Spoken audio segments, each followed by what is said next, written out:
আসসালামু আলাইকুম। আমি ইমরান।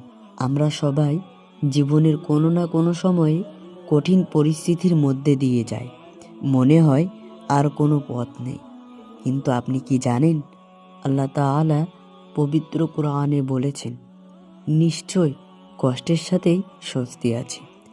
আজ আমি আপনাদের ছোট্ট একটি কথা শোনাব, যা আপনার বিপদে মনোবল বাড়াবে।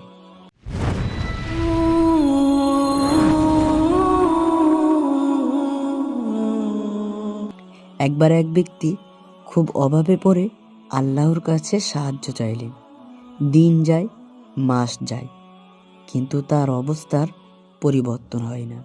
সে হতাশ হয়ে পড়ল, কিন্তু সে জানতো না আল্লাহ তাআলা তার জন্য আড়ালে বড় কিছু সাজিয়ে রেখেছেন। ঠিক যখন সে হাল ছেড়ে দেওয়ার উপক্রম হলো, তখনই এমন এক জায়গা থেকে তার রিজিকের ব্যবস্থা হলো, যা সে কল্পনাও করেনি।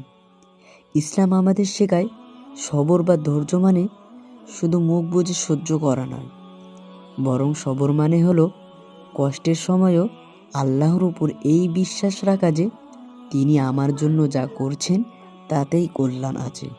মনে রাখবেন, ইউসুফ আলাইহিওয়াসাল্লামকে যখন কূপে ফেলে দেওয়া হয়েছিল, সেটা ছিল তার রাজপ্রাসাদে যাওয়ার প্রথম ধাপ।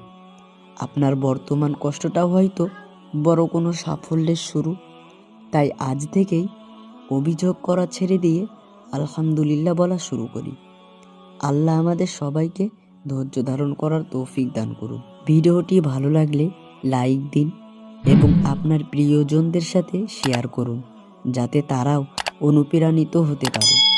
আর এই ধরনের ইসলামিক গল্প ও কথা শুনতে আমার চ্যানেলটি সাবস্ক্রাইব করে রাখুন। ইনশাআল্লাহ দেখা হবে পরের ভিডিওতে। আসসালামু আলাইকুম।